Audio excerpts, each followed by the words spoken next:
Maka di sini ada gambaran pada kita yang pertama, kalau antum sedang dibimbing oleh Allah menuju kedudukan yang tinggi, maka sadarlah teman-teman, saat yang bersamaan antum tidak akan sunyi dari rintangan-rintangan sekitaran. Catat itu baik-baik. Anda kedudukan biasa, naik luar biasa, maka hambatannya itu akan semakin meningkat, tidak sama dengan sebelumnya. Anda orang kecil, diuji dengan ujian kecil. Anda orang menengah, diuji dengan ujian menengah. Anda kedudukan yang tinggi, maka akan diuji dengan kedudukan yang lebih tinggi lagi. Maaf, Allah tidak akan menguji dedaunan dengan angin yang menerpa akar.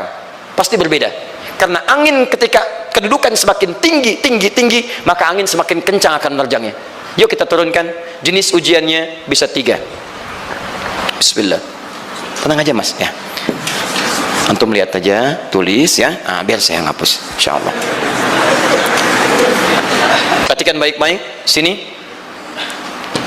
Kedudukan bersanding dengan ujian. Kalau rumus fisikanya, F berbanding lurus dengan P. Gaya berbanding lurus dengan tekanan. Jadi kalau antum misalnya rumus asalnya F1 sama dengan F2, gaya gerak sama dengan gaya dorong. Kalau dikembangkan ke sini, tenaga kecil begini, maka yang bunyi kecil. Kalau besar, semakin besar lagi. Nah, memahami rumus ini, F sama dengan P. F berbanding lurus dengan tekanan. Ada gaya tekanan juga yang cukup kuat. Ketika antum pukul kencang, suara kencang. Tapi ini lebih sakit kan? Tekanannya lebih kuat. Itu agak berbeda. Itu dalam persepsi positif. Dalam persepsi negatif juga bisa. Gaya berbanding lurus dengan tekanan. Semakin orang banyak gaya, semakin tertekan hidupnya. Ya? Tanya. Sekarang lihat sini. Rumus ini kalau kita turunkan lewat ayat, am hasibtum an tadkhulul jannata. Apakah anda akan duga begitu mudah masuk surga? Walamma yatikum matalul ladzina khalau min qablikum. Sementara Allah belum menguji anda seperti orang dulu yang dijamin surga mendapati ujian. Apa jenis ujiannya? Ini manhaj hidup kita dan kita berhenti di sini. Maaf, saya mungkin hanya 5 ayat dulu untuk hari ini ya. Massatuhumul ba'sa. Ujian pertama disebut dengan ba'sun. Jamaknya ba'sa. Ba'sa. Ini masih ringan. Misal, jarang ke masjid, sekarang mulai ke masjid. Begitu antum ke masjid, Allah kasih ujian sesuai dengan kadar niat antum. Kasih hujan gerimis. Ke masjid gak? Itu ba'sun. Begitu antum ke masjid, orang Arab katakan, nazil matar, turun hujan. La ba's, la ba'sa, la ba'sa. Gak ada masalah. La ba'sa, tidak ada masalah. Serap ke dalam bahasa Indonesia lewat labas. Labas lewat. Ringan. Berarti kalau antum diuji dengan yang ringan, maka antum kadarnya masih ringan, akan dinaikkan kepada yang menengah. Akan yang menengah. Hati-hati betul. Kalau antum belum lulus yang di sini, maka antum akan terus sampai di sini, sampai lulus di sini. Sampai lulus. Antum mau berangkat ke masjid gerimis bisa. Tiba-tiba nggak jadi di rumah. Istri antum mengatakan, "Pak, kok nggak ke masjid? Hujan mah kan cuman gerimis." Takut teriak, Masya Allah. Padahal antum misalnya belum kuat untuk berangkat. Maka antum akan terus diuji di sini. Lihat rumusnya, Quran surah kedua ayat 286. La yukallifullahu nafsan illa, Allah tidak akan pernah menguji seorang hamba di luar kadar kemampuannya. Jadi kalau antum masih ujian yang ringan, antum diberikan yang ringan. Antum naik menengah, diberikan yang menengah. Antum naik lagi level tinggi, diberikan ujian yang berat. Menengahnya disebut dengan darrun. Waddarra, dari ba'sun jadi darrun. Jamaknya darra. Sudah menyakiti fisik. Kena fisik. Sudah melukai. Hujannya makin deras. Ya. Kalau dalam kehidupan, yang ini mungkin celaan biasa. Sudah berubah ya, Masya Allah. Sekarang jilbabnya sudah panjang, Masya Allah. Semakin panjang ya, nyanyiin Batman ya, Masya Allah, udah banyak. Begitu sudah mulai pakai cadar, ninja, oh Masya Allah. Dorra, sudah nggak enak ke fisik. Dorrun. Lihat rumusnya ya, lihat rumusnya baik-baik. Ini lebih menenangkan pada jiwa. Ketika anda dalam level-level seperti ini artinya Allah sedang menaikkan iman anda dalam level yang lebih tinggi lagi. Jadi ketika ada celaan menghunjam dalam lisan seseorang, sudah mulai menyakiti, itu sebetulnya pengakuan dari Allah lewat lisan orang itu, bahwa anda sedang diangkat keimanan pada tingkat yang lebih tinggi. Ada yang mengatakan, kamu kenapa sih pakai jilbab begitu? Yang biasa aja kali. Mah, yang iman biasa sudah banyak. Saya ingin menampilkan keimanan yang luar biasa. Supaya dengan iman itu saya lebih mendoakan mama.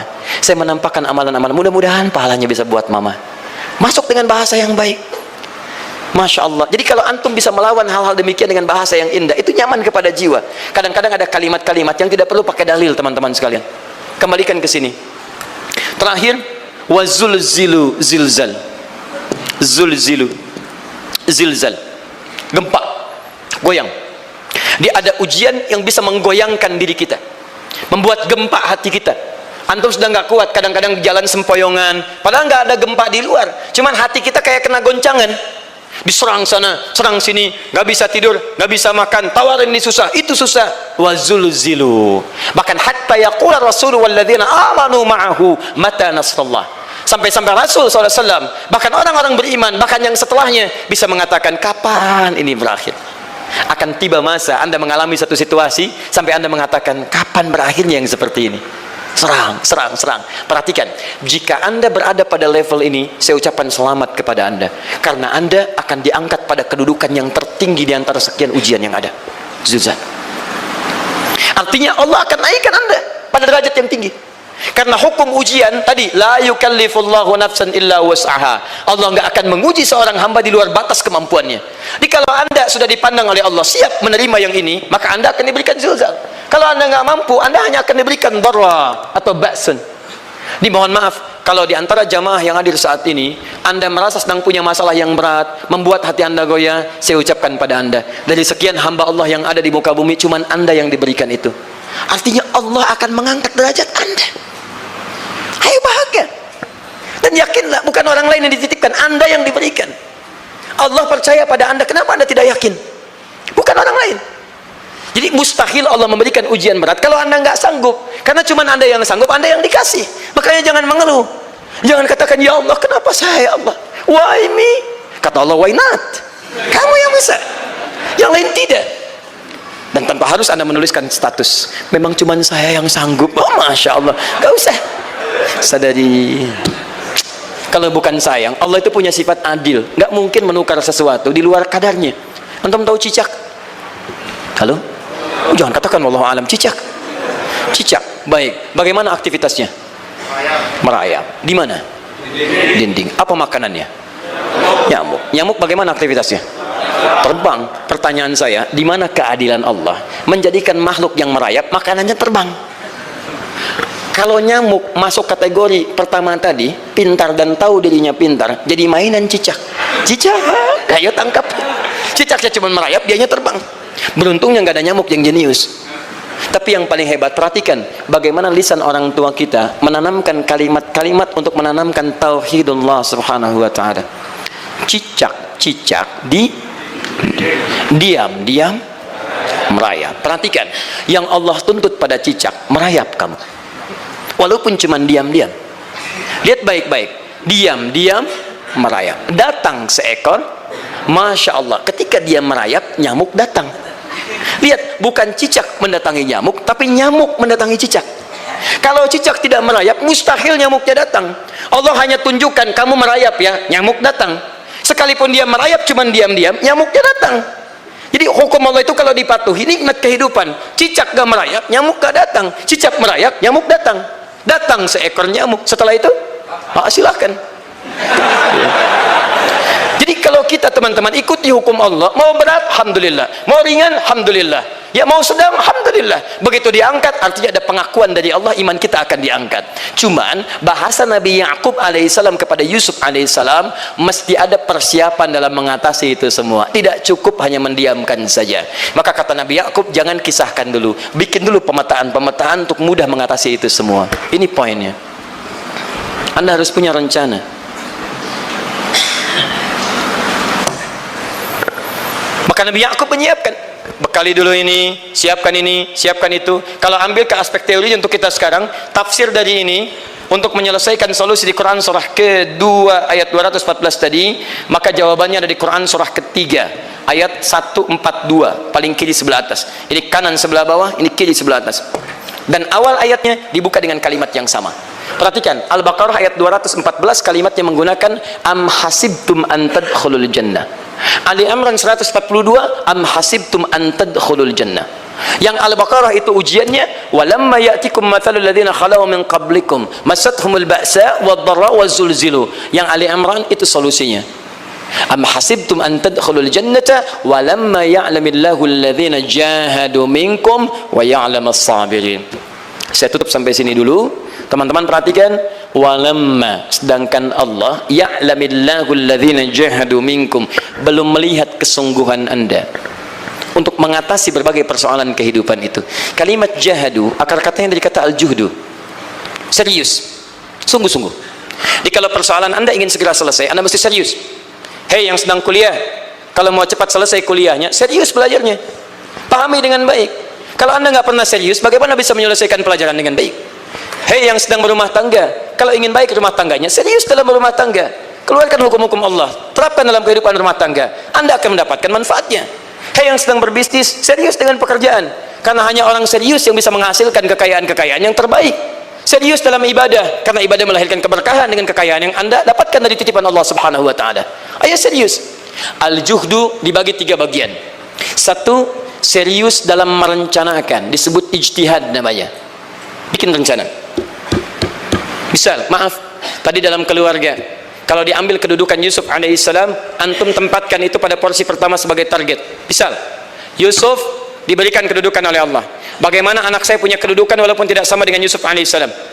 Cari, rencanakan, buat pemetaan. Di masa depan anak saya mesti punya kedudukan. Apa? Kalau dalam kedokteran, kedudukan dokter yang terbaik. Kalau dalam bisnis, pengusaha yang terbaik. Misal, kalau dalam pemerintahan, jangan tanggung-tanggung, jadi presiden, jadi itu. Anda turunkan kemudian pendidikannya dari situ. Ijtihad direncanakan. Masuknya lewat sini, lewat sini, lewat sini, lewat sini. Seperti kemudian, maaf, Hannah dengan Imran rahimahumullah merencanakan hasil yang terbaik untuk Maryam, bahkan sejak dalam kandungan. Quran surah ketiga Ali Imran dari ayat 35 sampai 37, paling kiri pertengahan sampai bawah. Idz qalat imra'atu Imran rabbi inni nazartu, bahkan nazartu ma fi batni muharrara, saya bernazar anak saya yang lahir ini akan punya kedudukan dekat dengan Allah Subhanahu wa taala. Di sejak bayi direncanakan mau jadi apa. Setelah itu apa? Jihad. Jihad itu kesungguhan dalam mempraktekkan, mengaktualisasikan konsep yang sudah dibuat. Jangan sampai cuma berdoa, tapi doanya tidak disandingkan dengan ikhtiar, nggak nyambung. Makanya ketika lahir ada jihad, jihad dengan doa. Falamma wada'at saqalat rabbi inni wada'tuha untha, ayat 36-nya. Wallahu a'lamu bima wada'at wa laysa dzakaru kal untha. Lihat, wa inni sammaituha Maryam wa inni u'idzuha bika wa dzurriyyataha minasyaitonir rajim. Doa. Setelah berdoa apa? Teruskan. Bagian akhirnya ayat 37-nya. Maaf teman-teman, tidak cukup dengan doa. Karena Maryam masih dekat dengan Allah, punya kedudukan, dia mesti dirawat oleh orang yang paling saleh. Cari Nabi Zakaria, orang saleh. Mesti merawat. Tempatnya masih netral dari keburukan, bikin mihrab. Jadi tempat dibuatkan, orang soleh merawat, doa dipanjatkan, doa berbanding lurus dengan ikhtiar. Apa yang terjadi? Ayat 37-nya. Fataqabbalaha rabbuha biqabulin hasanin wa ambataha nabatan hasana. Maka Allah Subhanahu wa taala menerima usaha orang tua ini. Doanya diterima, ikhtiarnya diterima. Jadi kalau antum mengambil ayat tadi, diterapkan dalam kehidupan, rencanakan teman-teman sekalian. Anak mau sekolah di mana? Mau jadi apa? Turunkan ke bawahnya. Oh, dia mau jadi dokter, dokter yang hafal Quran, turunkan. Pendidikannya di sini, di sini, di sini, di sini sampai paling kecilnya. Siapa gurunya yang dekat dengan Allah? Sekolahnya yang menjauhkan dari hal-hal keburukan, sampai satpamnya soleh, securitynya soleh, koperasinya orang-orang soleh, gurunya orang-orang soleh. Hadirkan. Kalau ikhtiarnya sudah nyambung dengan doa, maka fataqabbalallah, qabbalallah. Taqabbalaha rabbuha. Diterima Maryam, antum diterima. Ini kadang-kadang yang nggak nyambung nih begini, doanya nggak nyambung dengan ikhtiar, itu masalahnya. Ya Allah, mohon ya Rabb, jadikan anak saya rajin sholat, hafal Al-Quran, tapi ditempatkan di sekolah yang tidak pernah mengajarkan sholat, nggak nyambung. Ditempatkan di tempat yang tidak pernah mengajarkan Quran, tidak nyambung. Nggak ada kesamaan di situ. Maka Nabi Ya'qub alaihissalam memberikan gambaran kepada anaknya, nak, kamu akan punya kedudukan begini, hati-hati, setiap ada kedudukan akan ada rintangan, kamu harus punya rencana untuk merencanakan solusi-solusi terbaik untuk itu. Kemudian yang terakhir, ini yang paling hebat, mujahadah, perjuangan melawan emosi. Karena tidak sedikit tantangan itu, maaf, yang berat itu bukan menghadapi fisiknya, tapi menghadapi diri kita sendiri. Mau ke masjid, malas, itu yang susah dihadapi dibandingkan dengan hujan. Hujan ada payung, malas mau pakai apa? Maaf, menurun, semangat turun, malas datang, kecewa datang, pesimis datang, lawan, namanya mujahadah. Gabungkan ketiganya, isi dengan sabar. Wa ya'lamas sabirin. Manhaj itulah yang diberikan kepada Yusuf, sehingga Yusuf nanti mengalami tahapan-tahapan kehidupan sampai dengan beliau mencapai puncak tertinggi, disebut kemudian menjadi Al-Aziz, dan disitulah kemudian terbukti mimpinya setelah 40 tahun atau 80 tahun disebutkan dalam satu riwayat, maka terbuktilah mimpi ini punya kedudukan bapak ibunya beserta saudara-saudaranya sujud di hadapan Yusuf alaihissalam. Teman-teman, ini baru 5% dari pengajaran yang ada di surah Yusuf. Masih banyak hal yang lainnya. Bagaimana ketika mohon maaf bertemu dengan saudaranya. Saya kasih bocoran sedikit. 10 orang rapat di satu tempat untuk mencelakai Yusuf. Setelah mereka menyimpulkan bapaknya itu lebih perhatian kepada Yusuf. La Yusufu ahabbu ilaina. Yusuf itu lebih dicintai dibandingkan kita pada diri bapak kita. Bapak kita salah nih. Bapak kita salah. Masya Allah. Bapak kita sesat nih. Ya, inna abana la fi dhalalim mubin. Bapak kita sesat banget nih. Salah bapak nih. Ya harusnya kita yang dicintai, kita lebih kuat. Wa nahnu usbah, kita lebih hebat dibanding dia. Rapat teman-teman. Yang hebat begini, 10 orang rapat. Diajukan usulan untuk membunuh Yusuf. Saya mau tanya pada antum, kalau 10 orang rapat, 9 mengusulkan A, 1 mengusulkan B. Kira-kira yang diterima secara quorum 9 atau 1? 9. Ini bisa tertukar. Tertukar. Pembunuhan diusulkan, 9 orang condong, 1 orang mengusulkan la taqtulu Yusuf, jangan bunuh Yusuf, alqihi fi ghayabatil jubbi yaltaqithu ba'du sayyarah, cukup lemparkan dia ke tempat gelap, kemudian di tempat itu akan lewat para kafilah, dia diambil dan menjauh dari kita. Yang penting kan Yusufnya nggak ada, supaya dosa kita nggak berat-berat amat. Yusufnya ambil, itu kan tujuan kita. Lihat baik-baik, biasanya setan kalau sedang melakukan sesuatu itu nggak akan nanggung, nodong bisa pembunuhan, lempar bisa perampokan.